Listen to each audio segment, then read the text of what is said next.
श्रीराम जय राम रघुराम।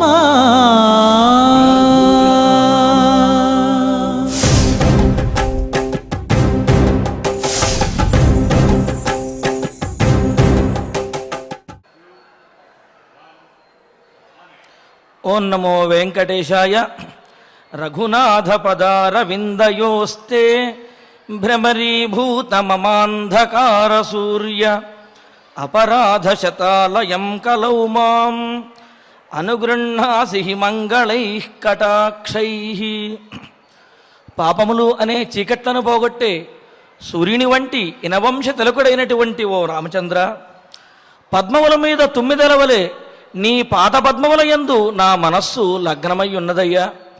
ఈ కలియుగంలో మేము తెలిసి తెలియక చేసినటువంటి పాపములన్నిటినీ కూడా పోగొట్టి నీ చల్లని చూపులతోటి మమ్మల్ని అనుగ్రహించవయ్యా రామచంద్ర అని ఆ రామచంద్రమూర్తిని ప్రార్థిస్తూ, తద్రూపాంతరుడైనటువంటి వెంకటేశ్వరుని యొక్క అనుగ్రహంతో భక్తులందరూ కూడా వివాహాది సకల కళ్యాణములతోటి సత్సంతానాది సకల సంపదలతోటి తొలతూగాలి అని ఆకాంక్షిస్తూ తిరుమల తిరుపతి దేవస్థానం వారు ఈ కలియుగ వైకుంఠంలో స్వామివారి సన్నిధానంలో నిర్వహిస్తున్నటువంటి శ్రీమద్ రామాయణం బాలకాండ పారాయణ కార్యక్రమంలో నేటికి మనం 254వ రోజులో ప్రవేశించాము। మన బాలకాండ పారాయణ కార్యక్రమాన్ని ప్రారంభించుకుంటూ శ్రీ గురు ధ్యానపూర్వకంగా సమష్టిగా సత్సంకల్పం చేసుకుందాము। ఓం నమో వెంకటేశాయ। శ్రీ గురు ధ్యానం గురుర్బ్రహ్మ గురుర్విష్ణు గురుర్దేవో మహేశ్వరః గురుః సాక్షాత్ పరం బ్రహ్మ తస్మై శ్రీ గురవే నమః।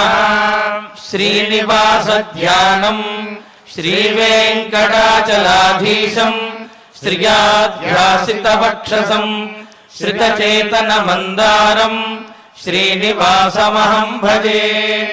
అథ సంకల్పః శ్రీమదాదివరాహ క్షేత్రే విరాజమానస్య శ్రీ పద్మావతి జానేః అఖిలాండకోటి బ్రహ్మాండ నాయకస్య శ్రీరామచంద్ర రూపాంతరస్య భగవతః శ్రీ వెంకటేశ్వర స్వామినః సన్నిధౌ హనుమత్ సీతా లక్ష్మణ భరత శత్రుఘ్న పరివార సమేత శ్రీరామచంద్ర పరబ్రహ్మణః పరిపూర్ణానుగ్రహేణ అస్మిన్ భువనే అతిశీఘ్రమేవ విశూచికా క్రిమేః వినాశనార్థం భారతవర్షస్య అభివృద్ధౌ నిమగ్నానాం విద్యా విత్త వాణిజ్య కృషి వైద్య వైజ్ఞానిక దేశ రక్షణాది రంగేషు విద్యమానానాం ఆస్తిక మహాజనానాం సర్వేషాం సకుటుంబానాం ఆయురారోగ్యైశ్వర్య సద్బుద్ధి ఇత్యాది సర్వశుభఫల ప్రాప్త్యర్థం తేషాం సర్వతోముఖాభివృద్ధి ద్వారా శ్రీరామరాజ్యస్య పునర్వ్యవస్థాపనార్థం అనూఢానాం శీఘ్రమేవ వివాహ సిద్ధ్యర్థం దంపతీనాం అనుకూల దాంపత్య సిద్ధ్యర్థం సంతానార్థినాం శీఘ్రమేవ సత్సంతాన ప్రాప్త్యర్థం తతః పితృదేవతా ప్రీత్యర్థం గో సంరక్షణార్థం చ సకల సంపత్ప్రదే శ్రీమద్ వాల్మీకి రామాయణాంతర్గతే బాలకాండే యథాశక్తి శ్లోక వ్యాఖ్యాన పురస్సరం 36 సర్గ శ్లోక పారాయణం తథా శ్రీమద్యోగ వాసిష్ఠే విశూచికా మహామారీ నివారకస్య మహామంత్రస్య పారాయణం శ్రీధన్వంతరి మంత్ర పారాయణం చ అన్యోన్య సాహాయ్యేన ఆచార్య ముఖేన కరిష్యామహే। శ్రీవాల్మీకి ప్రార్థనా వాల్మీకిర్మునిసింహస్య కవితావనచారిణః శృణ్వన్ రామకథానాదం కో న యాతి పరాంగతిం శ్రీ ఆంజనేయ ప్రార్థనా యత్ర యత్ర రఘునాథ కీర్తనం తత్ర తత్ర కృతమస్తకాంజలిం బాష్పవారి పరిపూర్ణలోచనం మారుతిం నమత రాక్షసాంతకం శ్రీరామాయణ ప్రార్థనా వేదవేద్యే పరే పుంసి జాతే దశరథాత్మజే వేద ప్రాచేత సాదాసీత్ సాక్షాద్ రామాయణాత్మనా శ్రీరామ ప్రార్థనా ఆపదామపహర్తారం ధాతారం సర్వసంపదాం లోకాభిరామం శ్రీరామం భూయో భూయో నమామ్యహం శ్రీరామచంద్ర పరబ్రహ్మణే నమః. అథ శ్రీమద్ రామాయణే బాలకాండే షట్త్రింశః సర్గః. శ్రీ గురుభ్యో నమః. శ్రీ వెంకటేశ చరణౌ శరణం ప్రపద్యే. శ్రీరామాయ నమః. ధారయిష్యామ్యహం తేజః తేజస్యేవ సహో మయా త్రిదశాః పృథివీ చైవ నిర్వాణమధిగచ్చతు. పరమశివుడు జవాబు చెప్తున్నాడు, సమాధానపరుస్తున్నాడు దేవతల్ని. దేవతలన్నారు, లోకమంతా చీకటైపోతుంది, లోకానికి విధ్వంసం వస్తుంది అన్నారు. లోకం చీకటైపోతుంది అన్నప్పుడు నా లోకం కర్తుమర్హసి అన్న మాటను మనం చెప్పుకున్నాం. అక్కడ నా అలోకం అని విడదీస్తే దాన్ని కలిపినప్పుడు నాలోకం అవుతుంది. నా ఆలోకం అన్నా నాలోకం అనే అవుతుంది. వాల్మీకి మహర్షి చాలా చమత్కారంగా మనం పట్టుకోగలుగుతామా లేదా అని అలాంటి ప్రయోగాలు చేస్తూ ఉంటారు. నా అలోకం కర్తుమర్హసి అని అనడమే న్యాయం అని తెలుస్తుంది. అలోకం అన్నదానికి చీకటి అని అర్థం వస్తుంది. లోకము అంటే వెలుతురు, అలోకం అంటే చీకటి అని అర్థం వస్తుంది. చీకటి అయిపోవలసి వస్తుంది, అలా అవ్వకూడదు అని అన్నారంటే వెలుతురునిచ్చేవాడికి ఏదో హాని అవుతుంది. వెలుతురునిచ్చేవాడు ఎవడు లోకంలో అని పరిశీలిస్తే ఆదిత్యుడు అని అర్థమవుతుంది. ఆ ఆదిత్య మండలాంతర్గతంగా ఉన్నటువంటి ఆ దివ్యమంగళ స్వరూపం లోకంలో ఉపాసకులు సాధకులు చేసేటటువంటి తపఫలితాన్ని అనుసరించి ఆ లోక కళ్యాణం చేస్తూ ఉంటారు అని మనం చదువుకున్నాం. ఈ సందర్భంలో పరమాత్మ పరమశివుడు వారి తపస్సు, వారి ఆత్మానుసంధానం, దానివల్ల ఒకానొక ఫలితం, ఆ ఫలితం ఆదిత్య మండలాంతర్గతం అవడం, ఈ ఫలిత ప్రసారానికి ఏకాస్త అడ్డు లేకుండా ఉంటే ఆ ఆదిత్యుడు లోకానికి అంతకీ వెలుగుని విజ్ఞానాన్ని ఇవ్వడం, తద్వారా చీకటి కాకుండా ఉండడం, ఇన్ని అర్థాలు వచ్చాయి ఇక్కడ. ఇందులో ఒక చిన్న సారం కూడా మనం నిన్న చెప్పుకున్నాం. ఏమనంటే, మహాత్ములు ఊర్ధ్వరేతస్కులు,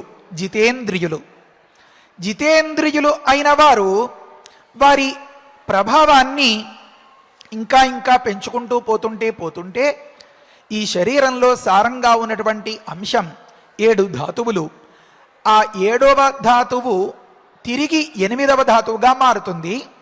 అది ఓజస్సు, తేజస్సు అనే శబ్దాలతో పిలవబడుతుంది. అది గొప్ప శక్తిని ఇచ్చేది. ఆ శక్తి ప్రభావం చేతనే అడవుల్లో ఉన్న, మంచు కొండల్లో ఉన్న, మరో దగ్గర మిట్ట మధ్యాహ్నపు వేళ రకరకాలుగా వారి ధ్యానాలు వగైరాలు సాగించుకుంటున్నా ఎవరు ఎక్కడ శోషొచ్చి పడిపోలేదు, కొయ్యబారిపోలేదు, కళ్ళు తిరిగి పడిపోలేదు అంటే దానికి ఆ తేజస్సే కారణం. రసము, అసరకు, మాంసము, అస్థి, మేధస్సు, మజ్జ, శుక్రము, ఇవి 7 ధాతువులు అయితే 8వ ధాతువు ఓజస్సు. గాయత్రీ మంత్రానికి సంబంధించి ఒకానొక ఉపాసనా ప్రకరణంలో ముఖ్యంగా చెప్పే మాట ఓజోసి సహోసి బలమసి భ్రాజోసి.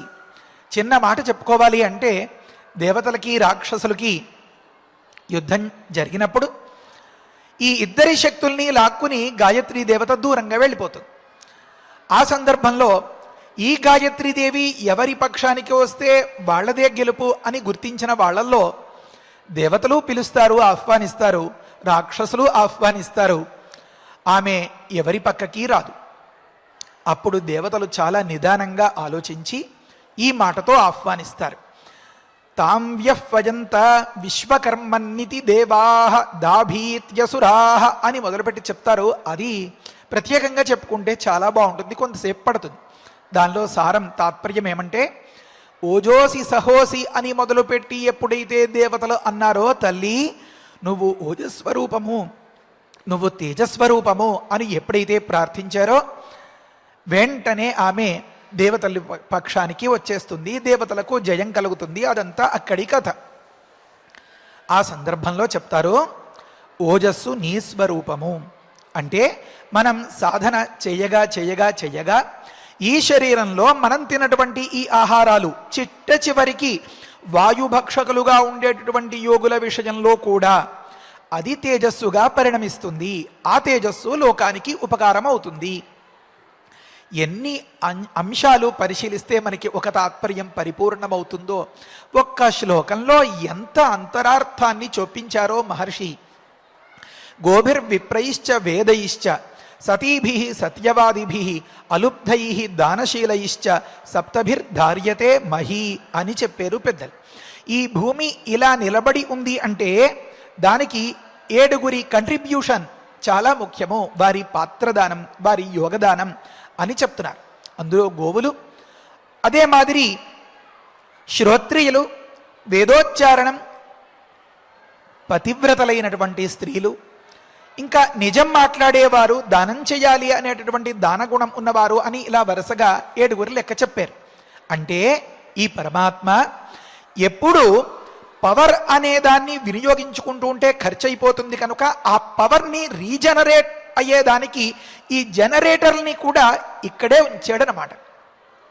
వీరందరి ప్రభావాన్ని పట్టుకుని ప్రపంచం ఎంత స్థితిగా ఏ రకంగా ఎలా మారిపోయినా ఏదో ఒక మూల ఇలాంటి మహనీయులు, పరమ పవిత్రమైనటువంటి గోవులు, వేదోచ్చారణలు, లేకపోతే ఇలాంటి దాన ధర్మాలు చేసేటటువంటి మహనీయులు, సహృదయులు, ఇలాంటి వారికి ఏదో ఒక మూలైన కొదవ లేకుండా ఉంటుంది కనుక వారి వల్ల ప్రయోజనాన్ని పొందినటువంటి, శక్తిని పొందినటువంటి, ఆసరాన్ని పొందినటువంటి ఈ భూదేవి తల్లి ఇలా నిలబడి ఉంది అంటారు. ఇదే మాదిరిగా ఆదిత్యుడు ఈ తేజస్సును ఆసరాగా చేసుకుని అక్కడ నిరాలంబంగా ఉండి లోకాన్ని అంతని అనుగ్రహిస్తున్నాడు అని నిన్నటి రోజున మనం చదువుకున్నాం. అందుకనే నిన్నటి రోజున మనం చెప్పుకున్న ఇంకొక మాట, ఎప్పుడు ఎవరు ఏ రకమైనటువంటి వేషభాషల్లో, ఏ అవతారాల్లో, ఏ వృత్తుల్లో ఉన్నా వారిలో కనుక ఒకానొక స్థాయికి మించి అంటే అసాధారణమైనటువంటి ప్రజ్ఞ, పాటవం, వెరసి చిట్ట చివరికి తేజస్సు అనేది ఏదైతే ఉందో అది ఆ పరమాత్మ తాలూకు అంశము. దానివల్ల తక్కినటువంటి లోకం సుఖంగా ఉంటుంది. అది ఒక వృత్తి నైపుణ్యం కావచ్చు, మరొకటి కావచ్చు, మరొకటి కావచ్చు. కనుకనే పరమాత్మ చెప్పారు, యద్యద్ విభూతిమత్ సత్వం శ్రీమదూర్జితమేవ తత్తదేవ అవగచ్చత్వం మమ తేజోంశ సంభవం అన్నారు. వీరంతా నా ప్రతినిధులు, వీరంతా నా స్వరూపాలు అని చెప్తున్నారు పరమాత్మ.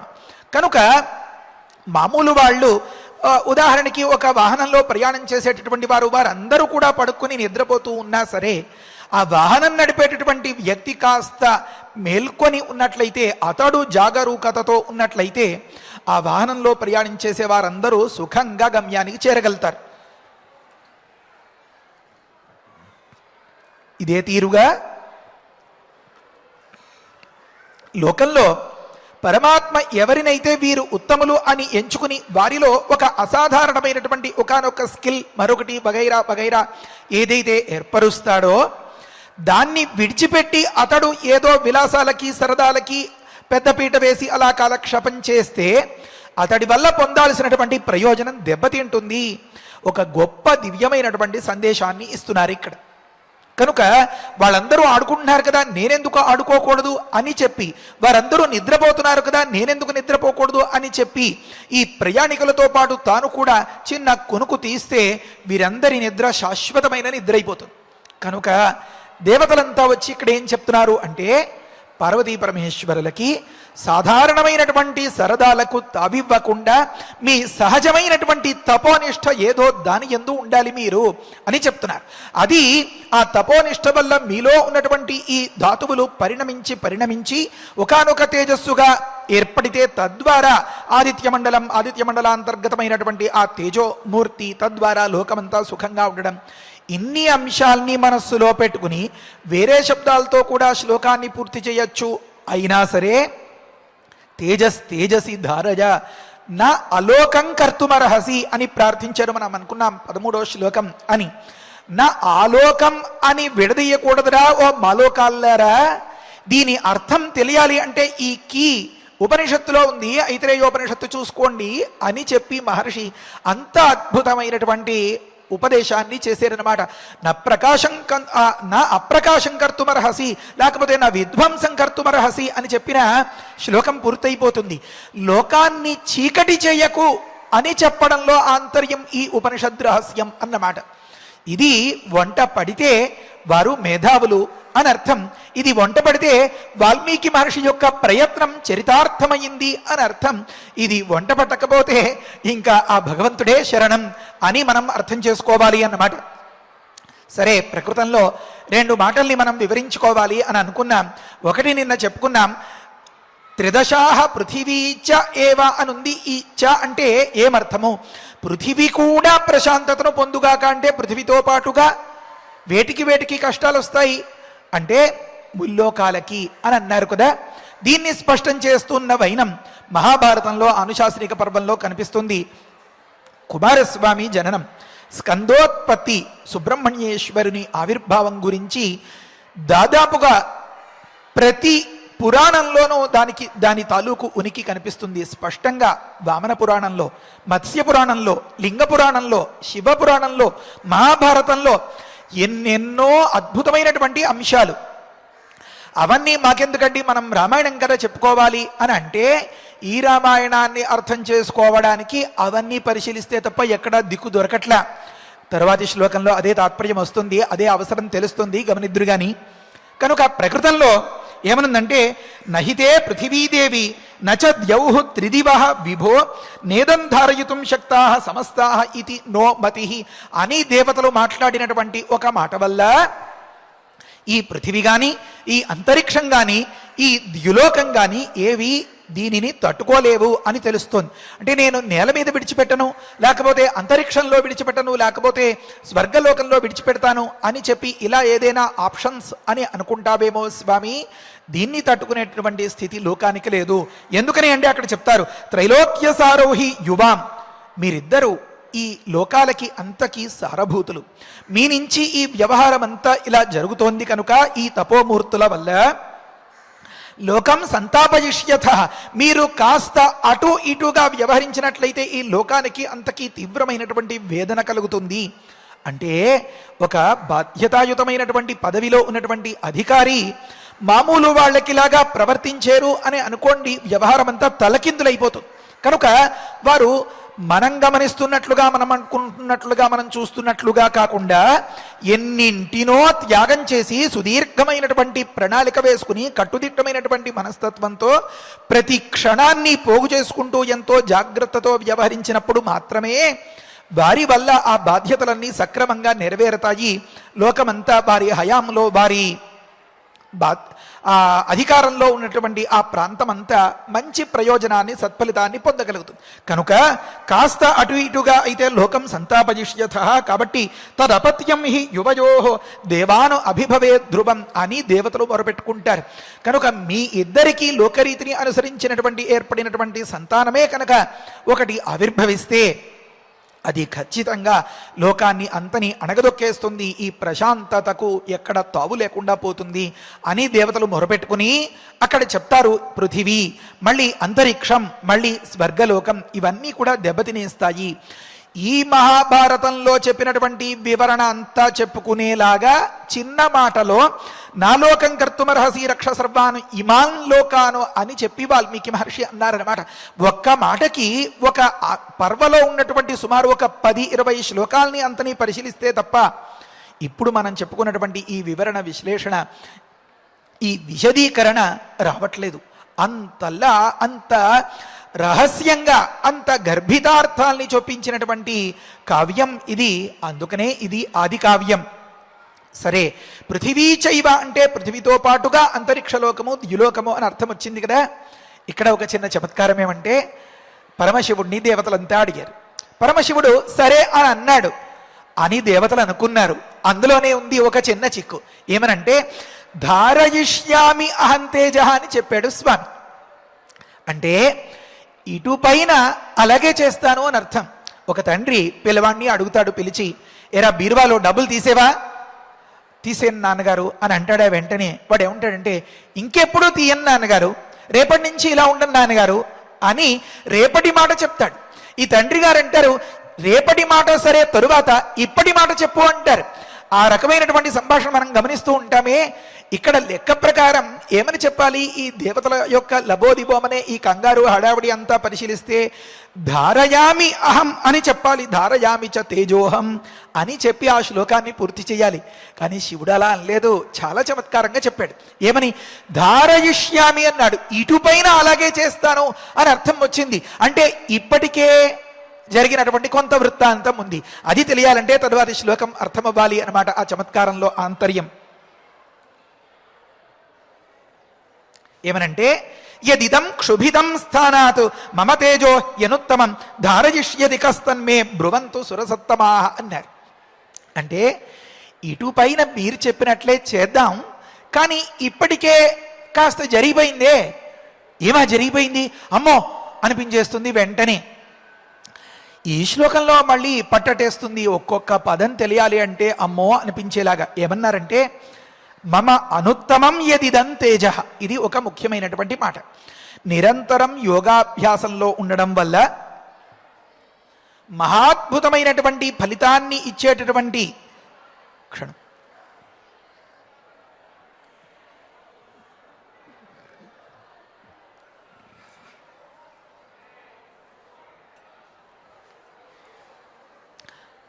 అనుత్తమమైన సర్వోత్కృష్టమైనటువంటి యదిదం తేజ, నా తేజస్సు ఏదైతే ఉందో అది స్థానాతు క్షుభితం, చోటు జారిందే అని అన్నారు. మరి దీని సంగతి ఏమి? దీన్ని ఎక్కడ సమర్పించమంటారు, అట్టే పెట్టమంటారు అని అడిగితే విడిచిన దానిని, కదిలిన దానిని, చెలించిన దానిని మళ్ళీ వెనక్కిలా తీసుకోగలుగుతామండి? పేస్టు పిండేస్తాడనుకోండి పిల్లాడు, ఒకవేళ అది ఎక్కువైపోతుంది అనుకోండి, ఇంకో బ్రషో పట్టుకొచ్చి దాన్ని 4ంటికి 5ంటికి సర్దాలి తప్ప తిరిగి లోపలికి ఎక్కించగలుగుతామా? అది కానే కాదు, కుదరదు కదా. అడుగుతున్నాడు పరమాత్మ.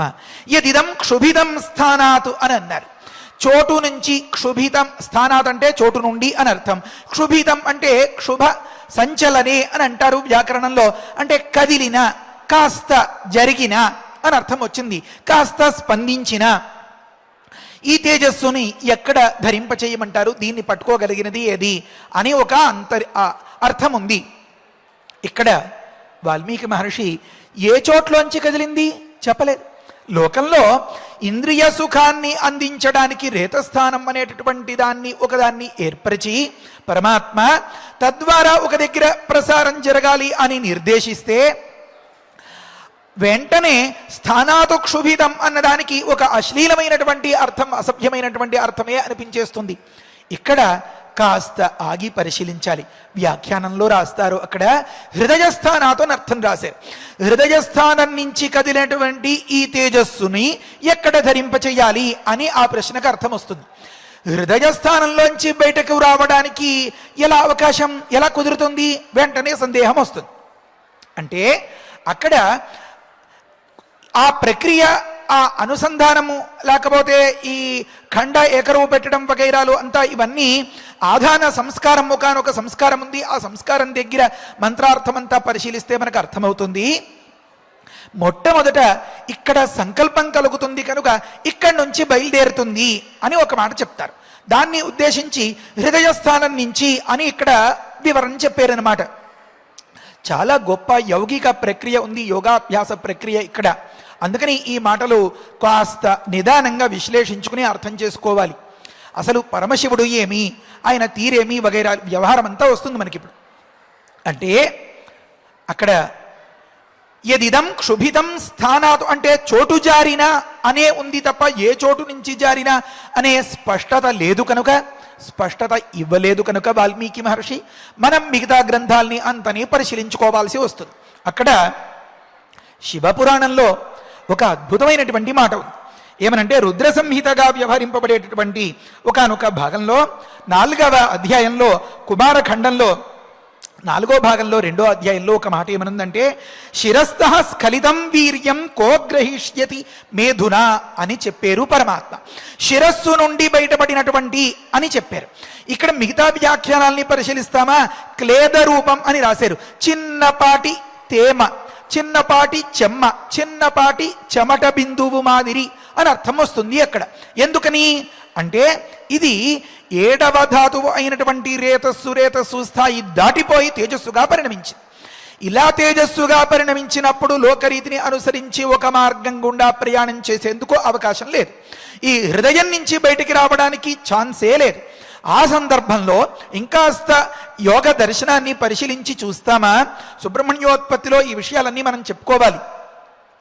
సుబ్రహ్మణ్యేశ్వర స్వామి యొక్క శక్తి ఏ మాదిరి, ఎందుకు అంత ప్రభావం ఆ సుబ్రహ్మణ్యేశ్వరుడికి, ఆ సుబ్రహ్మణ్య దేవత వల్ల ఎన్నో సాంసారికమైనటువంటి సమస్యలు తీరిపోతాయి అంటే ఏ విధంగా, వీటన్నింటికి ఇలాంటి ప్రశ్నలన్నింటికి గొప్ప జవాబు రావాలి. అందుకనే ఈ సర్గ తరువాతి సర్గ కూడా చాలా పట్టైన విషయాలంతా ఉన్న సర్గ. సరే, ప్రకృతంలో ఎక్కడున్నామంటే యోగాభ్యాసం చేసేటటువంటి పెద్దల్ని గమనిస్తే వారు చెప్తారు, ఈ మూలాధార చక్రం నుంచి ఒక రకమైనటువంటి ప్రేరణ పొందడం ద్వారా ఈ ధాతువులు ఇలా ప్రసరించి ప్రసరించి ప్రసరించి చిట్ట చివరికి సహస్రార చక్రం వరకు దాని ప్రయాణం సాగుతుందట. అలా సాగితే ఈ రేతస్సు తేజస్సుగా పరిణమించి అది వారికి శక్తిని ఇచ్చి వారి ద్వారా లోకానికి అంతకీ శక్తిని ఇచ్చేంతటి స్థాయిలో, మరి పరమశివుడి తపస్సు అంటే ఇంత అంతా కాదుకురా, ఆ స్థాయిలో యోగాభ్యాసం ప్రకారం పరిశీలించినట్లయితే అది సహస్రారానికి చేరుతుంది. కనుక శిరస్సు నుంచి కాస్త తేమలాగా వచ్చినటువంటి ఈ అంశాన్ని ఎవరు భరిస్తారు అని పరమాత్మ అడిగాడు. అంటే ఈ యోగాభ్యాసంలో ఒకానొక స్థాయిని మించి పరినిష్ఠితి అంటారే, సిద్ధి అంటారే, దాన్ని పొందినటువంటి ఆ పరమాత్మ ఈ బ్రహ్మరంధ్రం నుండి చిన్న క్లేద రూపంగా 100 దివ్య సంవత్సరాల సరసాల తరువాత ఒక చిన్న తేమ రూపంగా గమనించినటువంటి ఆ అంశం అది కూడా వృథా కాకూడదు, లోకోపకారం జరగాలి. కనుక దీన్ని ఏ రకంగా ఉపయోగించుకోగలుగుతారు మీరు అని అడిగారన్నమాట పరమాత్మ. ఇంతటి రహస్యాన్ని చెప్పదలుచుకుని వాల్మీకి మహర్షి పలానా శిష్ణం నుండి పలానా ప్రాంతం నుండి బయటపడినటువంటి ఈ రేతస్సును ఎక్కడ పెట్టాలి అని అనేసి ఉంటే అయిపోయేదిగా. అలా అనరు, అలాంటి అర్థానికి అవకాశమే లేదు. బ్రహ్మశ్రీ మల్లాది చంద్రశేఖర శాస్త్రి గారు చెప్తారు, అహల్య, గౌతముడు, దేవేంద్రుడు వీరి విషయంలో ఇంకా బాగా దీని గురించి వివరించుకోబోతాం మనం. అపోహలు అపార్థాలకి తావే లేదు. సరే, మల్లాది వారు ఏం చెప్పారంటే నైషాం శిష్ణం దహతి జాతవేదాహ అని అన్నారు. ఎంత గుండెకాయల ఇంటి మాట అన్నమాట, ఆయువు పట్టు. ఇలాంటి ఘట్టాలని మనం చాలా జాగ్రత్తగా అర్థం చేసుకోవాలి. అంటే లోకంలో అందరికీ ఏ విధమైనటువంటి వేదన, తాపం వగైరాలు అంతా ఉంటాయో ఆ రకమైనటువంటి వేదన అవి ఈ దేవతలకి కలగనే కలగవు అని ఒక మాట అన్నమాట.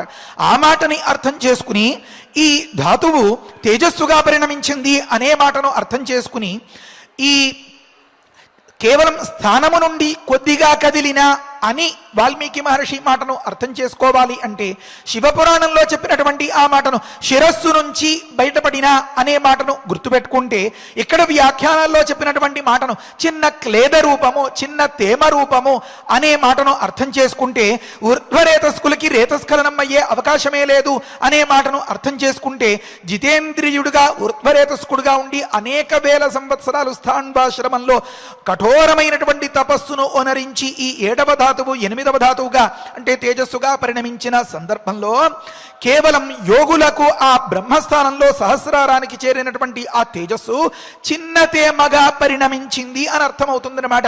ఇంతటి రహస్యమైనటువంటి అర్థాన్ని మనసులో పెట్టుకున్న మహర్షి ఏమన్నారంటే యదిదం క్షుభితం స్థానాత్ అన్నారు.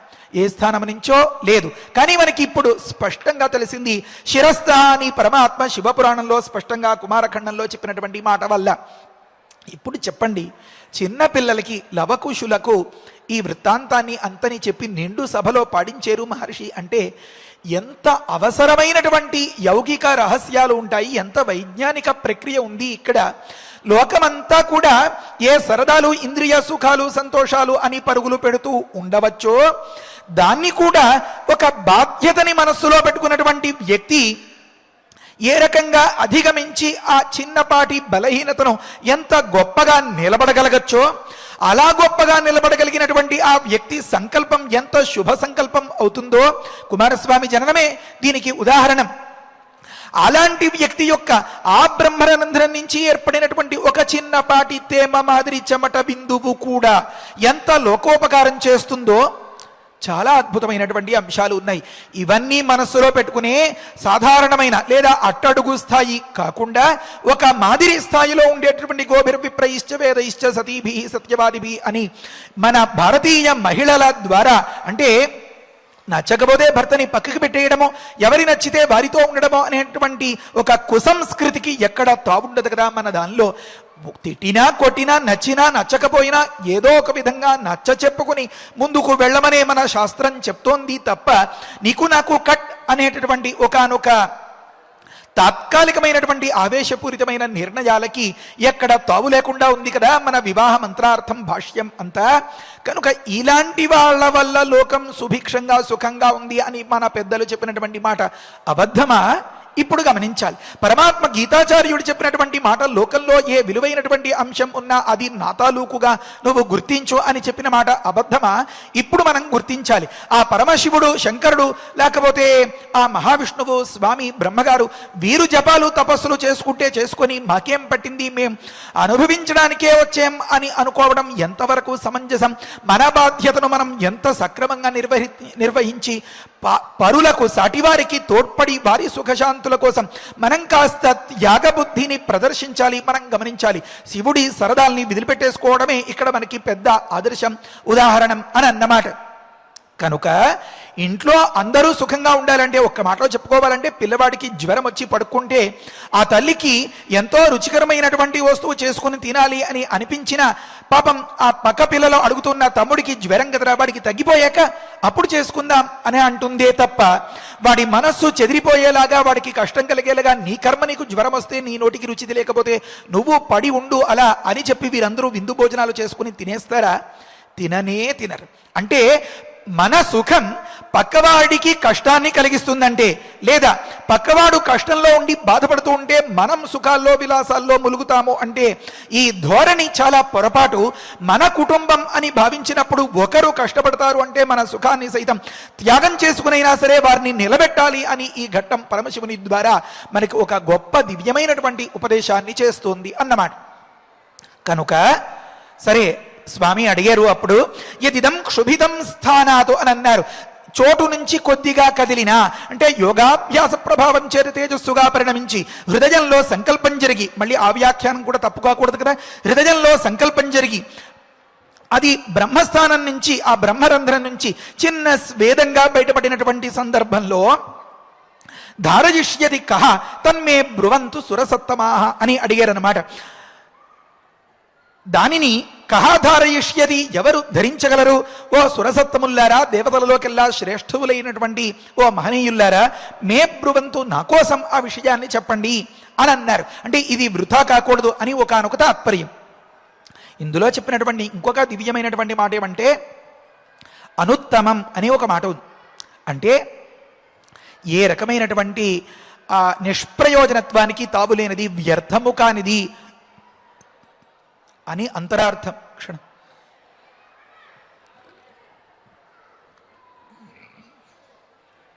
శ్రీరామ్. అనుత్తమం అంటే ఇంతకంటే ఉత్తమమైనది లేనిది అని అర్థం అన్నమాట. మహోత్తమం అని అర్థం అన్నమాట. మహోత్తమం అంటే ఓహో శివుడి స్వేదం కూడా చాలా ఉత్తమమైనది ఆ క్లేద రూపము అని అనిపిస్తుంది. అంత మాత్రమే కాదు, ఏమనంటే మీకు అంటే చాలా జాగ్రత్తగా గమనిస్తే రేపు ఏం జరుగుతుంది అని కేవలం అనద్యతనం అంటారు. అనద్యతన భవిష్యత్తు ఎందే రేపటి గురించే దేవతల దృష్టి. ఈ తారకాసురుడు వ్యవహారం ఇదంతా అప్పటికి దేవతల దృష్టిలో లేదన్నమాట. ఆ వ్యవహారం అంతా పరమశివుడికి దృష్టిలో ఉన్న విషయం. ఆ విషయం దేవతలకు తెలియదు. తారకాసురుడు పెట్టేటటువంటి బాధలు వగైరాలు ఇంకా అప్పటికి దేవతల అనుభవంలోకి వచ్చినట్లు లేదు కనుక బహుశా అవే కనుక మనస్సులో దృష్టిలో ఉండి ఉంటే దీనివల్ల తర్వాత ఏం ఉపద్రవం వస్తుందో పరమశివుడి సంతతి వల్ల అనే ఆలోచన పక్కన పెట్టేసి ఇప్పటికి భరించలేకపోతున్నటువంటి తారకాసురుడి వల్ల బాధల్ని ముందు పోగొట్టండి మహాప్రభో, మీరు కనేయండి ఒక సంతానాన్ని అనే ఉండేవారేమో. కనుక ఈ తారకాసురుడు, ఈ భవిష్యత్తు, ఈ కుమారస్వామి నిర్ణయం దేవతలకి దృష్టిలో లేదు. కానీ పరమశివుడికి పార్వతికి ఉంది. ఆ విషయం దేవతలకు తెలియదు. ఈ పరమశివుడు ఎప్పుడైతే ఇంత విషయాన్ని మనస్సులో పెట్టుకుని ఒకానొక మాట మాట్లాడాడో అప్పటికి అంటే దేవతలు చెప్పేటటువంటి సమాధానం వల్ల దీనివల్ల వీరికి అంత అవగాహన లేదు అనే విషయం స్పష్టమవుతోందన్నమాట. వెంటనే వారు ఏం జవాబు చెప్తారంటే ధరించేవారు ఎవరు అని అన్నారంటే భరించడంలో చాలా ఉత్తమోత్తమైనది భూమే కదా కనుక భూదేవత భరిస్తుంది అని సమాధానం చెప్పేస్తారు.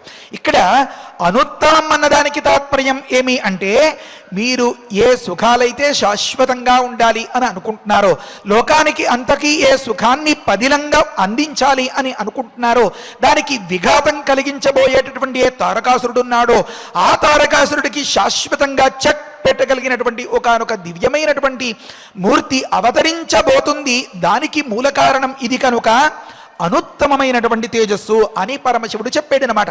అంటే తారకాసురుడు అడుగుతాడు 7 రోజుల పసివాడి ద్వారా ఈ వ్యవహారం ముగించాలి తప్ప, అంటే నన్ను ఎదుర్కోవాలి తప్ప వాడి చేతిలో నాకు వధ తప్ప అంతకు మించి లోకంలో ఎవరి వల్ల నాకు వధ ఉండకూడదు అంటాడు. కేవలం 7 రోజుల పిల్లవాడు ఒకానొక భయంకరమైనటువంటి రాక్షసుణ్ణి వధించగలడా? ఇది సాధ్యమా? ఇది అంతా మరి ముందు శ్లోకాల్లో మనం చెప్పుకోబోతాం.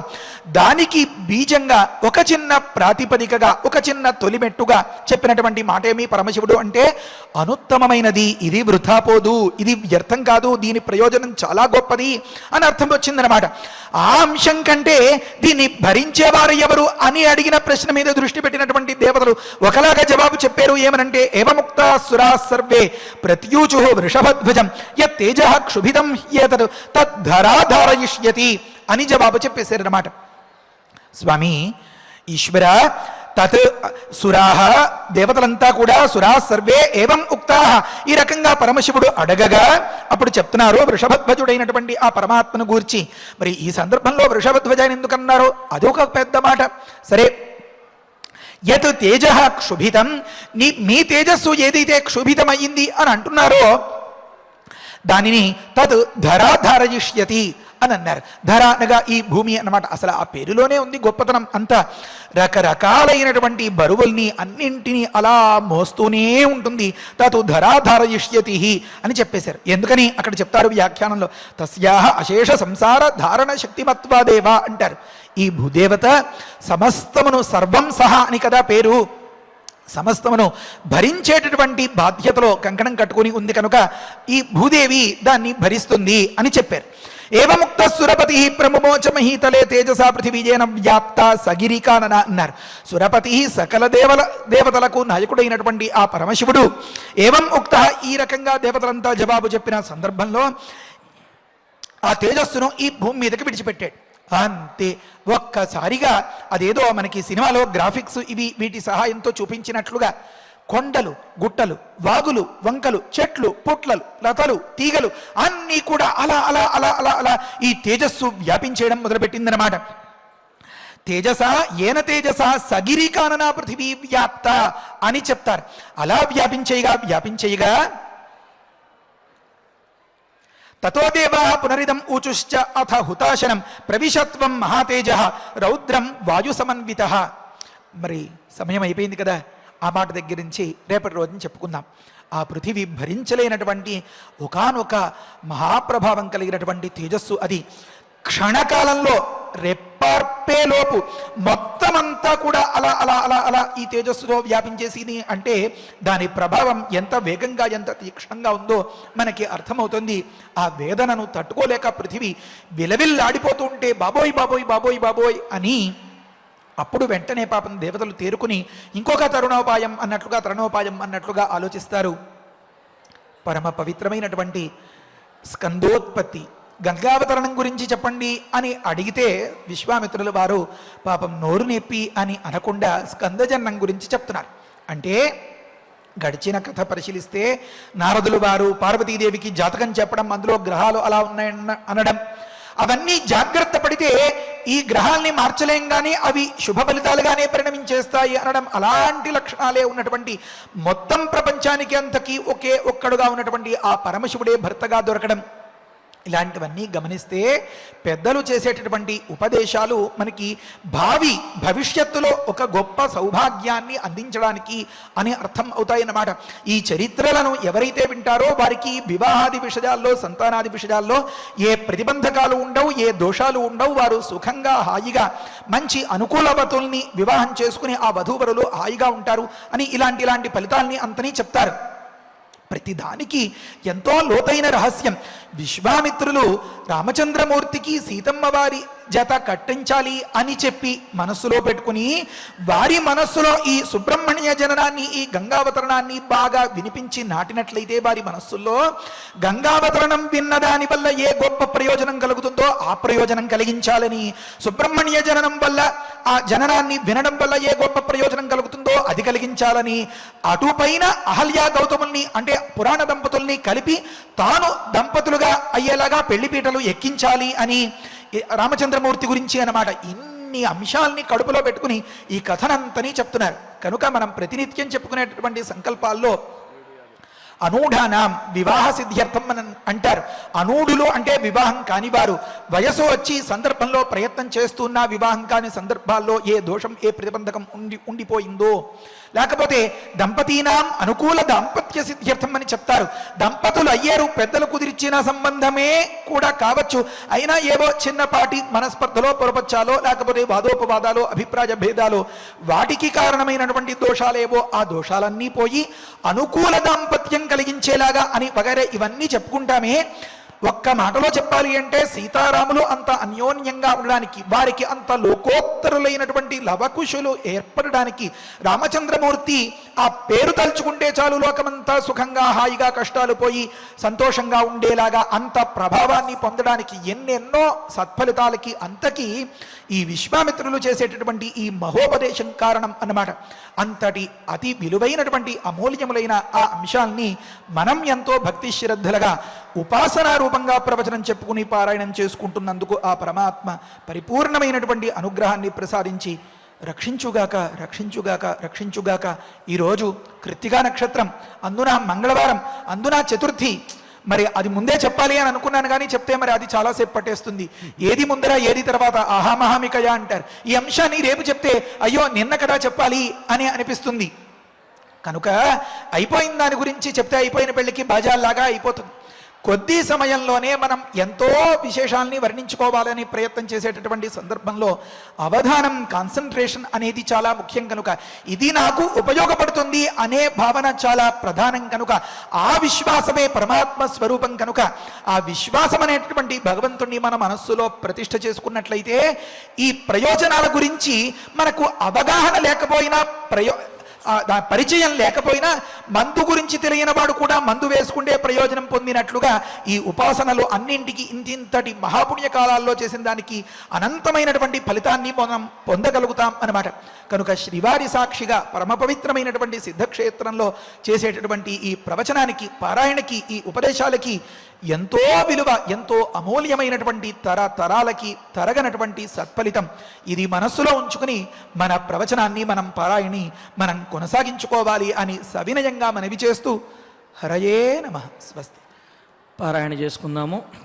ధారయిష్యామి धारयिष्यामि అహం తేజః अहं तेजः తేజస్యేవ तेजस्येव సహోమయా सहो मया త్రిదశాః त्रिदशाः పృథివీ చైవ पृथिवी चैव నిర్వాణం निर्वाणम् అధిగచ్చతు अधिगच्छतु యదిదం यदिदम् క్షుభితం స్థానాత్ शुभितं स्थानात् శుభితం స్థానాత్ शुभितं स्थानात् మమ తేజో హి मम तेजो हि అనుత్తమం अनुत्तमम् ధారయిష్యతి धारयिष्यति కస్తన్మే कस्तन्मे బ్రువంతు ब्रुवन्तु సురసత్తమాః सुरसत्तमाः ఏవముక్తాః एव मुक्ताः సురాः సర్వే सुराः सर्वे ప్రత్యూచుః प्रत्यूचुः వృషభధ్వజం वृषभध्वजम् యత్తేజః यत्तेजः క్షుభితం హి क्षुभितं हि ఏతత్ एतत् తద్ధరా तद्धरा ధారయిష్యతి धारयिष्यति ఏవముక్తః एव मुक्तः సురపతిః सुरपतिः ప్రముమోచ प्रमुमोच మహీతలే महीतले తేజసా तेजसा పృథివీయేన पृथिवीयेन వ్యాప్తా व्याप्ता సగిరికానన सगिरिकानना ఇత్యార్షే इत्यार्षे శ్రీమద్ రామాయణే श्रीमद्रामायणे బాలకాండే बालकाण्डे షట్త్రింశే సర్గే षट्त्रिंशे सर्गे చత్వారః శ్లోకాః चत्वारः श्लोकाः రమ్యమైనటువంటి రామాయణ ప్రవచనంలో పరమేశ్వరుడు పార్వతీదేవితో విహరించే సందర్భంలో కూడా దేవతలందరి యొక్క ప్రార్థనను అనుసరించి లోక కళ్యాణాన్ని కాంక్షించి ఆ విరహాన్ని ఆ విలాసాన్ని కూడా పక్కన పెట్టి లోక కళ్యాణానికి పూనుకున్నాడు. దీనివల్ల మనం తెలుసుకోవాల్సింది ఏమిటి అంటే ఉత్కంఠమైనటువంటి పరిస్థితిలో మనసు అంతరాత్మ ఒకటి చెబుతుంది, ఇంద్రియములు మరొకటి చెబుతూ ఉంటాయి. ఇంద్రియములు ఆ కార్యాన్ని చేయడానికి ప్రేరేపిస్తూ ఉంటాయి, మనసు అంతరాత్మ ఆపుతూ ఉంటాయి. మరి ఆ సందర్భంలో అంతరాత్మ చెప్పినది గనక విని అక్కడ అదుపు చేసుకున్నట్లయితే అది లోక కళ్యాణానికి దారితీస్తుంది. అదేవిధంగా ఇతరులను ఇబ్బంది పెట్టని విధంగా అది ఉంటుంది అనేటువంటి లోక నీతిని కూడా పరమేశ్వరుడు మనకు తెలియజేశాడు. మరి అటువంటి పవిత్రమైనటువంటి భావాలు కలిగిన శ్లోకాలను పారాయణం చేసుకున్నాము.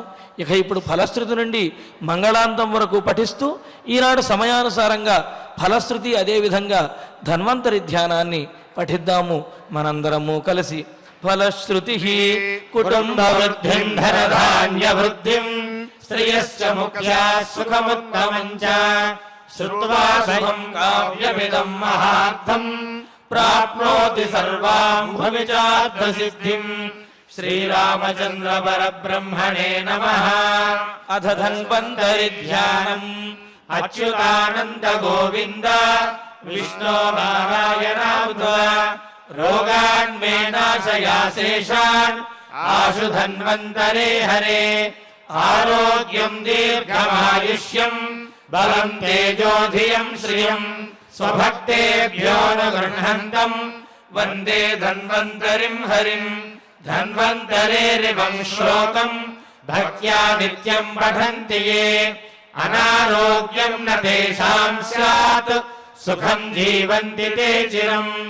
ॐ नमो भगवते वासुदेवाय धन्वन्तरये अमृतकलशहस्ताय वज्रजलोकहस्ताय सर्वामय विनाशनाय त्रैलोक्यनाथाय महाविष्णवे स्वाहा। ॐ वासुदेवाय विद्महे सुराहस्ताय धीमहि तन्नो धन्वन्तरिः प्रचोदयात्।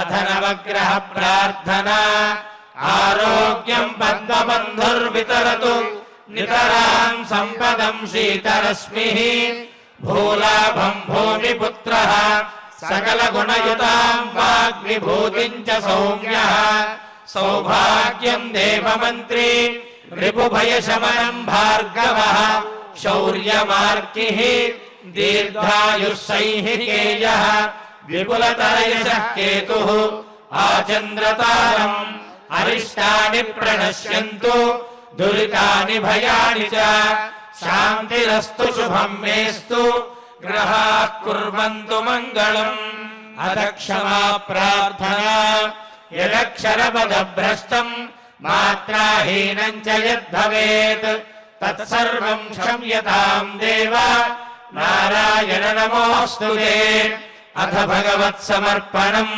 कायेन वाचा मनसेन्द्रियैर्वा बुद्ध्यात्मना वा प्रकृते स्वभावात् करोमि यद्यत् सकलम् परस्मै नारायणायेति समर्पयामि अथ मङ्गलम् श्रियः कान्ताय कल्याण निधये निधयेऽर्थिनाम् श्रीवेङ्कटनिवासाय श्रीनिवासाय मङ्गलम् ఓం నమో వెంకటేశాయ. తిరుపతిలో వేయించేసిన శ్రీ కోదండరామస్వామి వారి యొక్క ఆలయంలో నిర్వహించబడుతున్నటువంటి బ్రహ్మోత్సవాలలో భాగంగా ఈనాడు సూర్యవంశజుడైనటువంటి శ్రీరామచంద్రుడు సూర్యప్రభ వాహనంలో దర్శనమిస్తున్నాడు. అదేవిధంగా ఆ శ్రీరామచంద్రుడు రాత్రికి చంద్రప్రభ వాహనంలో దర్శనమిచ్చి భక్తులందరినీ కూడా ఆనంద పరవశులను చేయబోతున్నాడు. కావున భక్తులందరూ కూడా శ్రీ వెంకటేశ్వర భక్తి ప్రసార మాధ్యమం ద్వారా ఈ వాహన సేవలను వీక్షించి స్వామివారి యొక్క పరిపూర్ణమైన అనుగ్రహాన్ని పొందవలసినదిగా తెలియజేస్తున్నాము. ఓం నమో వెంకటేశాయ.